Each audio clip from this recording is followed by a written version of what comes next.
Chega mais, nação, vamos juntos aqui analisar a imprensa esportiva falando da vitória do Mengão pra cima do Palmeiras.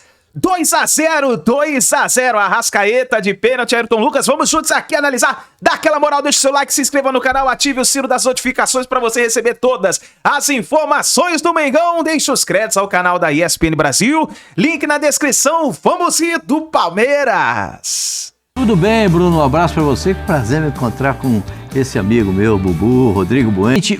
A proposta de jogo do Flamengo foi mais eficiente diante da proposta de jogo do Palmeiras. O Palmeiras perde um pênalti, depois a Renata vai falar a respeito, e deixa o Flamengo com todas as armas. O time do Palmeiras se desarmou depois que perdeu o pênalti. Quando o Piquerez bateu aquele pênalti, por que todo jogador do Palmeiras só bate pênalti assim? Não tem um valente para dar um chute e a bola bater para... Não tem um corajoso para bater uma bola com vontade para dentro do gol? Se não me fala, meu, é o quarto pênalti que o Palmeiras perde entre Paulista e Brasileiro. Teve um do Flaco na Ilha do Retiro que ele fez, certo? Lembra aquele lá do Flaco? Mas aí, ó, tem o do Estevão no jogo passado e teve o do Veiga do mesmo jeito na Neoquímica Arena. Não, isso é no Campeonato Paulista. Acho que, somando tudo, Paulista e Brasileiro, são 4 pênaltis desperdiçados pelo Palmeiras. Se eu não estiver errado, depois o pessoal faz a contabilidade para ver. O time do Palmeiras vinha bem até os 16 minutos, quando aconteceu esse pênalti. A partir daí, o time do Palmeiras ficou completamente desarrumado. Apareceu o Rossi nessa defesa, praticamente uma bola recuada, né, pelo lateral esquerdo do Palmeiras, pelo Piquerez. E o Flamengo começou a jogar melhor do que o Palmeiras, criar mais oportunidades do que o Palmeiras. Foi mais eficiente no segundo tempo. O Flamengo, que veio com uma proposta de lentidão no jogo, atrasar o jogo, para não dar a velocidade do jogo que o Palmeiras queria, a intensidade de jogo que o Palmeiras queria, cria ele, o Flamengo, no segundo tempo, essa intensidade, esse volume, e joga melhor que o Palmeiras, né? Até quando sai o pênalti a favor do Flamengo, que outra coisa que, para mim, é um pênalti constrangedor, mas aí a gente vai ter análise a respeito disso, e o Palmeiras se enrolou nele mesmo, né? Não soube, esse é o lance do pênalti. Esse é o lance, do Murilo em cima do Arrascaeta. O Arrascaeta vai bater o pênalti, ele bate tão bem o pênalti que o goleiro do Palmeiras quase cai sentado, de tão bem que ele bateu o pênalti, né? O Palmeiras se desarmou completamente, se desarvorou depois da marcação desse pênalti. Aí as alterações são feitas e todas para frente, todas botando o time com mais atacantes tirando defensores, e aí num contra-ataque o Flamengo faz o segundo gol. Eu sempre digo o seguinte, eu não critico o modo de jogar. O Flamengo escolheu esse modelo de jogo, de tirar a velocidade do jogo e impedir o Palmeiras de ter intensidade no primeiro tempo. E dele, Flamengo, jogar na etapa complementar. E foi agraciado com essa vitória, 2-0. Em termos de jogo de futebol, não dá para reclamar. O Flamengo foi superior ao Palmeiras no segundo tempo. O Palmeiras teve algum rendimento na primeira etapa, mas no segundo tempo não há o que questionar. E já tem a Renata Ruel, então, pra gente falar de todos esses lances. Tem um outro pênalti que o Palmeiras pede em cima do Vitor Roque, então pra Renata também analisar. Por que o Palmeiras foi melhor que o Flamengo? Aliás, foi melhor que o Palmeiras, Bubu. Como? Boa tarde pra você, Bruno, maestro Silas, sempre reverência. E ao mestre Pascoal também, um dos nossos ídolos da comunicação esportiva. Fã de esporte, é o seguinte, Flamengo venceu. Pra mim, começa por aí, né? A manchete do jornal no dia seguinte... Não, o Palmeiras Flamengo vence e cola no Palmeiras. O Palmeiras perdeu do Flamengo. O Flamengo vence com gols de Arrascaeta e Ayrton Lucas. O sujeito principal é o Flamengo. Esse é o segundo gol. Acho que o Silas vai falar, a gente já estava conversando um pouco sobre isso. Felipe Luiz foi muito feliz, né? Que ele coloca na reta final Pedro, o garoto Wallace Ian e o Ayrton Lucas. Os três participam do lance que define a partida, né? Teve o pênalti que vai ser discutido depois. Mas, importante para o Flamengo, o Arrascaeta é o melhor jogador do campeonato. O líder ainda é o Palmeiras, com ponto de vantagem, mas se você pegar o conjunto da obra do Arrascaeta nesse campeonato, ele foi decisivo em quase todas as vitórias do Flamengo. Verdade. Fazendo gols antológicos, gols lembrando às vezes o Romário de biquinho, o Ronaldo. Eu já cheguei a falar que ele fez gol parecendo um pouco o Zico. No ângulo contra o Cruzeiro. Então, o Arrascaeta acaba sendo determinante, porque ele sofre o pênalti que muda o curso do jogo, e ele converte um pênalti, para mim também é uma questão. Tem o mérito dele, a calma, a paciência, a tranquilidade, mas o Rossi é um pegador de pênaltis muito mais contundente, mais eficiente do que o Everton. Um goleiro como o Everton, assim, acho que pega mal a forma como ele reage ao pênalti. Por mais que seja um cobrador experiente e talentoso, mas ele não pode ficar ali, a bola passar perto dele ali, ele ficar quase que estático, entregue ali, quase vencido que ele caiu sentado, né? Quando ele quis reagir, não tinha como. Não foi um pênalti forte, não foi um pênalti tão no canto. Mas isso aí não é o talento do Arrascaeta? É o talento, mas o goleiro tem que estar preparado para isso. Até porque hoje em dia os goleiros estudam os batedores, porque, por exemplo, esperam até o fim. O Rossi não fez nem força para pegar o pênalti do Piquerez. Mas ele espera até o fim. E o Rossi já tem um histórico muito maior que o Everton de pegar pênalti. Não, mas aí eu tô querendo destacar a diferença entre um pênalti bem cobrado e outro mal cobrado. Mas assim, era um pênalti aparentemente defensável, mas também aqui isso não é o principal. Mas assim, eu acho que pega mal para um goleiro desse nível, o Everton, que é um goleiro que tá chegando no Ancelotti daqui a pouco, a gente não sabe quem vai ser o terceiro goleiro convocado, né? O Everton estaria... Não tem a reação ali. Eu acho que não é legal. Se ele... pelo menos pula pro lado direito, o canto errado, não pega tão mal quanto ele ficar no meio do gol assim, acompanhando, né, como um torcedor a bola. Puxa, não dá pra fazer nada. Ele tentou jogar uma pressão no Arrascaeta antes do Arrascaeta bater o pênalti. Vou pular pro outro lado, né? Tipo, deu ali... Então eu falei em algumas coisas. Duelo dos goleiros, o Rossi foi melhor. Duelo técnico, pra mim, Felipe Luiz, que é o 8º treinador, na era Palmeiras-Abel, é o 8º treinador do Flamengo contra essa fase recente do Palmeiras. E o Palmeiras está sem perder do Palmeiras há 15 jogos de Campeonato Brasileiro. No Brasileiro. De Campeonato Brasileiro, porque são, se não me falha a memória, são 8 vitórias, agora eram 7-7. Agora são 8 vitórias do Flamengo contra 7 empates. O Palmeiras não consegue ganhar do Flamengo em Campeonato Brasileiro. E tem uma coisa, primeiro, na era do Abel, agora são 15 jogos contra o Flamengo. Ele ganhou só 3. 2 em campo neutro, a final da Libertadores, a final da Supercopa de 23, 4-3 pro Palmeiras, sim. E ganhou um jogo só em casa, que foi o ano passado, que pouco adiantou, foi uma vitória por 1-0, a volta da Copa do Brasil do Flamengo do Tite. Verdade. O Palmeiras venceu o jogo, mas quem festejou foi o Flamengo. Então, o Palmeiras, de fato, na era Abel, tem essa espinha atravessada. Alguém fala, mas tem a Libertadores, sobretudo a Libertadores. Porque a Supercopa foi uma para cada lado, né? O Flamengo ganhou uma do Palmeiras, o Palmeiras ganhou uma nessa fase recente. Mas, de fato, o Flamengo consegue travar o Palmeiras. Coisa que o Palmeiras faz com muita competência contra quase todos os adversários, contra o Flamengo, e é campeonato de pontos corridos, mas é quase que uma final para todo mundo, né? Essa espanholização do futebol brasileiro. Palmeiras e Flamengo, o Ancelotti vai chegar agora aqui, tem que ver um jogo aí, qual que é o jogo principal. Era o de hoje. Ele já chega, deixa eu ver como é que foi esse jogo aí e tal. O Palmeiras chegando. O Cruzeiro joga hoje contra o Fortaleza. A Renata Guel já tá chegando, tá, Silas? Mas eu quero te ouvir também, porque a Renata é uma estrela desse programa de hoje. Não é, Pascoal? Hoje é. Não só de hoje. Mas, Silas, dá pra gente falar aqui em um jogo que estava sendo equilibrado, mais disputado do que tecnicamente bem apresentado, foi essa questão dos pênaltis que decidiu? O pênalti que o Palmeiras perde e o que o Arrascaeta faz? Essa foi a diferença? Primeiro, uma boa noite para todos, né? Bruno, Pascoal, Bubu, pro fã do esporte também. Eu compartilho com o Pascoal a questão do Palmeiras estar melhor no começo até o pênalti. Quando o Piquerez erra o pênalti, por que não bate o Estevão? Tudo bem, errou o pênalti no jogo passado, mas fez o gol. A calma que ele teve para dominar a bola no pênalti passado, o Estevão, ou qualquer outro ali ia chegar chutando a bola. O já vem de 2 pênaltis perdidos seguidos, né? Perdeu aquele contra o Corinthians também. Mas o Estevão pode perder pênalti, porque ele é o melhor jogador do Palmeiras hoje, disparado. Então ele pode, e ele precisa ficar bom nisso. Vai ficar bom à medida que vai fazer, que vai errar. Porque o Estevão consegue virar o pé. O Piquerez, pra mim, não consegue virar o pé. O Arrascaeta vira o pé. Se o goleiro sai antes, ele vira o pé. Giovani fazia muito bem isso. Então, assim, agora tudo bem, perdeu, acontece, né? Méritos pro Rossi aí. Muito mérito também, Bruno, pro Felipe Luiz, que não só pelo Ayrton Lucas ter feito o gol, mas por ele dobrar a marcação ali.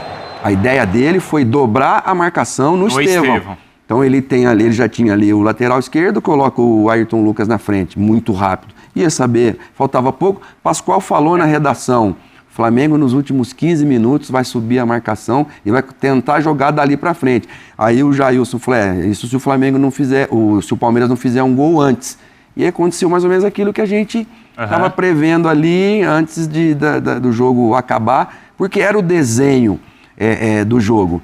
Agora, o Jai, muito bem na partida, E a gente também comentou, isso se o Estevão não tirar um coelho da cartola ou o Arrascaeta. O Arrascaeta acho que foi mais rápido, num lance polêmico, que a gente vai discutir bastante aqui com a Renata, se foi ou se não foi pênalti.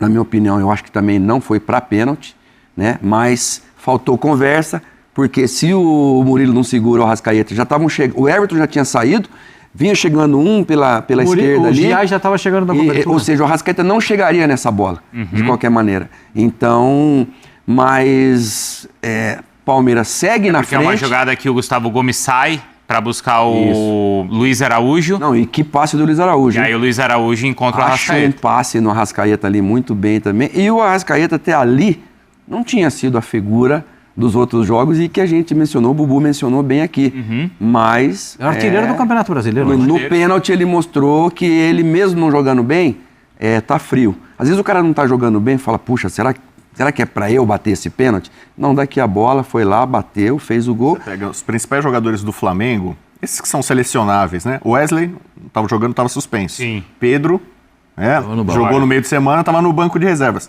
O Gerson preocupa muito, saiu lesionado. Aliás, o Eric. Eric Pulgar. O cara que acabou resolvendo esse grande jogo, que é o sempre mais esperado recentemente do brasileiro, acaba sendo o Arrascaeta. Não, e eu não posso, né, o Bruno, o Pascal, ser injusto com o gramado sintético, porque o lance do Gerson não parece que ele enroscou na grama, que o joelho enroscou na grama, ou que ele saltou e caiu. Não, mas o gramado sintético ainda é uma situação a ser muito... E o Varela foi muito bem, o Varela foi puxado para volante, entrou o Danilo, e também ali acho que foi um grande acerto, né? Que era uma coisa preocupante para o Flamengo, que você perde o Gerson, que é o motor, né? É o cara que dá a dinâmica do time. A solução que o Felipe Luiz achou ali foi muito boa. E da outra vez ele puxou o Léo para volante, e aí o time se desarrumou inteirinho, né? Ele botou o Danilo na zaga e desarrumou toda a zaga do Flamengo, desarrumou todo o meio-campo. Ele optou agora por trazer o Varela na partida de hoje para deixar um pouco mais de distância entre os volantes. O Varela não saiu muito. Ficou ali marcando. Fala o Léo Ortiz, né? O Léo. Num Carioca, num começo lá, que deu certo um ou outro jogo, mas que... o Tite chegou a fazer isso também. Mas quando ele for jogar de volante, quando o Léo for jogar de volante, o Léo Ortiz, ele tem que jogar de volante, tem que jogar um zagueiro na composição. Sim. O que aconteceu no jogo passado é que abriu um clarão entre os jogadores do meio campo e os jogadores da defesa. E aí ficou um buraco, o Flamengo ficou completamente perdido. E aí o Felipe até fala, eu perdi o controle, do jogo. Virou futebol, ele até brincou, né? Falou assim, né? Bom, a Renata Ruel já está com a gente, hein? Renata, olha, até agora nós só fizemos um abre. Só um esquenta para a Renata Ruel agora falar do assunto que vai ser a discussão aí na noite de hoje e também amanhã, né, Renata? Porque acho que tem 3 pênaltis aí para a gente analisar. O que é marcado da mão ali do Varela, certo? Do Varela? Isso. Né? E aí o Palmeiras perde o pênalti, depois o pênalti em cima do Arrascaeta e tem ainda aquele lance do Vitor Roque que os palmeirenses estão reclamando. Então, Renata, o programa é seu, hein, Renata? Começamos por onde, hein? Vamos pelo gol que é pelo lance que é decisivo do Arrascaeta ou do Murilo em cima do Arrascaeta, Renata. Olá, boa noite, Bruno, Bubu, Silas, Pascoal, fã de esporte. Para mim é mais um final de semana trágico da arbitragem brasileira, mais uma rodada trágica. No sábado nós já tivemos erros claros, hoje no jogo do Grêmio e Bahia, outro erro absurdo, e para mim mais erros agora nesse jogo hoje, Palmeiras e Flamengo. São tantos lances que fica até difícil da gente saber onde começa. Mas vamos para o pênalti, né, do Murilo aí no Arrascaeta. Para o que eu vejo nessa jogada, o Murilo passa a mão no corpo ali do Arrascaeta, mas é um passar de braço, não é segura o adversário. O Arrascaeta poderia seguir na jogada, ele conseguiria seguir nessa jogada, não há infração, não há um braço que impede o avanço. Então, para mim, não há penalidade. O campo entende como não pena, o VAR interfere, o VAR muda a decisão. E aí, se ele fez pênalti, ele erra 2 vezes. Até porque, se ele deu pênalti, que para mim não foi, era no mínimo cartão amarelo, porque não tem disputa de bola. Então ele erra 2 vezes. Ao marcar o pênalti, já que ele marcou o pênalti, não dá cartão amarelo. No mínimo, tá? No mínimo. Então, assim, esse para mim é mais um erro que interfere no resultado final do jogo, interfere no resultado ali, e é mais uma vez mais porque a arbitragem no Brasil é um problema gravíssimo. Mostra o tamanho da crise que está a arbitragem brasileira, esse lance, o lance do Grêmio, e a gente vai falar mais um pouquinho dos outros, né, Bruno? A gente já vê os outros também, mas antes eu quero saber do Rodrigo Bueno, do Pascoal e do Silas, se eles acharam que foi pênalti. Para Renata, então, não foi e o lance interfere no resultado. Para você, Pascoal? Mais uma vez, eu vou dizer uma frase que eu digo praticamente toda semana, né? É constrangedor, né? É, Pascoal? É constrangedor, porque quem marca esse tipo de pênalti nunca entrou num campo de futebol para jogar futebol. Quem marca esse tipo de pênalti nunca deu um chute na bola. Nunca entrou em campo, tá aqui, ó. Tô falando de um craque, jogou a camisa 10 da seleção brasileira na Copa do Mundo. O cara, quando vai, entra na área, o zagueiro tem esse tipo de encontrão, tem o tipo de... Há muitos lances que são dessa forma. Isso é constrangedor. Constrangedor. Marcar esse pênalti é constrangedor. É, assim, é de se lamentar absolutamente, né? A semana passada eu aqui perguntei o que estavam tentando fazer com o Grêmio, né? Porque o Grêmio, em todos os jogos do Campeonato Brasileiro, teve prejuízo da arbitragem. No jogo de hoje, Sim. O que eles fizeram? Pois é. Aí é um outro lance, o lance do Bahia, né? Presentearam o Grêmio com um pênalti. E alguém paga o erro, né? Não precisa fazer isso. É só apitar direito. O Ramon Abate-Abel, todo jogo que ele apita tem BO. Você já reparou, não? Todo jogo, tu pergunta pra Renata, todo jogo que ele apita tem um BO. É que tem BO em todo jogo, Pascoal. Mas por que tem isso? Porque o VAR brasileiro é no mínimo inocente. Quem tá no VAR nunca deu um chute na bola. Quem apita o jogo não tem noção do que está fazendo. Eles conhecem todas as regras. Todas as regras, eles conhecem todas. Só que eles não sabem aplicá-las. Porque eles nunca deram um chute na bola. Eles não sabem como o futebol se desenvolve. Eles não sabem que o futebol é feito de contato. Eles não sabem que o jogador de futebol não é aquele bonequinho que fica com o bracinho assim, soldadinho do Forte Apache. Não tem mais isso, né? Playmobil. Playmobil. Você não consegue. Eles não têm a mínima noção do que seja o futebol. Mas eles conhecem todas as regras. Eles não são desconhecedores de regras. Eles são constrangedores de espetáculo. Eles constrangem o espetáculo. Ô, Silas, e pra você? Foi pênalti? Porque o Pascoal falou, os caras nunca tiveram lá no campo. Você esteve. Pra você foi pênalti ou não? Não, também não. Não? E interessante que a gente estava na redação ali, Bubu, tinha palmeirense, tinha flamenguista, tinha de tudo ali. Tava um clima tenso bom, assim, bom sentido, assim. Você acredita que o flamenguista falou pra gente, não foi pênalti? Falou? Falou. O flamenguista falou, não foi nada. Eu não vou falar o nome dele. O cara, irmão nosso muito querido. Não, então aí você tem mais ou menos a ideia, né, do que está acontecendo dentro do campo. Olha o que fizeram com o Palmeiras. Falou assim? Falou assim. Então, infelizmente, é isso. E infelizmente para o Ramon Abate-Abel, pior ainda, porque de novo ele, né, no lance da jogada que não só prejudica o espetáculo, prejudica ele próprio e a arbitragem brasileira. Aí eu acho que quem complica a vida do árbitro é o VAR. Eu acho que o VAR acaba constrangendo o árbitro, porque o árbitro ele tá no lance, ele vê o lance e ele não marca. Aí, a partir do momento que o VAR chama o árbitro para ir lá na cabine, o que eu tô imaginando, Bubu, e a Renata pode falar? O árbitro ele já vai pressionado, porque já teve uma decisão lá no começo do jogo que foi favorável ao Palmeiras. E aí o árbitro pressionado falou assim, se eu não agora, o VAR me chamou, e se eu mantiver a minha decisão aqui, vão falar que a Leila não assinou contra a CBF, que o VAR é não sei o que do time paulista. Então eu acho que o maior problema aí, me parece, pelo que vocês estão falando, é o VAR chamar e entregar a cabeça do árbitro aos leões. Bom, mas se o árbitro... Você achou que foi pênalti? Não, primeiro é o seguinte, eu já tô com abstinência de Premier League, né? Hoje, desfecho do Campeonato Inglês, e a Renata sabe, eu sigo muito o padrão de arbitragem da Premier League, né? Então, para dar pênalti tem que ser um negócio muito forte, né? Até o pênalti dado pro Palmeiras depois, né? No começo dá para discutir uma série de coisas, mas esse para mim é mais um pênalti na linha da frase que ficou famosa. Esperou o contato veio, viu que o árbitro tá marcando tudo. E aí? Porque tem um contato que é muito leve, o tal do impacto. Não tem impacto para derrubar o Arrascaeta. Então o Arrascaeta ele dá um tapa, a bola fica longe, ele percebe que não vai chegar, que o Giai tá vindo na cobertura lá. Ó, é só você notar, a bola fica longe, o Jai tá na cobertura, ele, como diz o Silas, ele sente o braço e se atira. Esperou o contato. Aí tem um contato que é muito leve, que não é o suficiente, aí ele se atira, cai e o árbitro acaba também pelo ambiente, atmosfera, já deu um pênalti pro Palmeiras. Puxa, e agora? Tal, como é que vai ficar? Pressiona o árbitro. Pressiona, condiciona, o VAR chama, né? O VAR chamar também, assim, eu acho...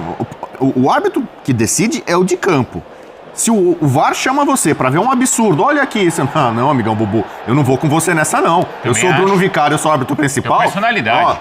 Respeito você, Bubu, mas eu vou manter minha decisão, não foi nada, né? Ele poderia muito bem ter feito isso. Mas aí é Daronco Klaus, que tem esse... O Candansan no meio de semana fez isso.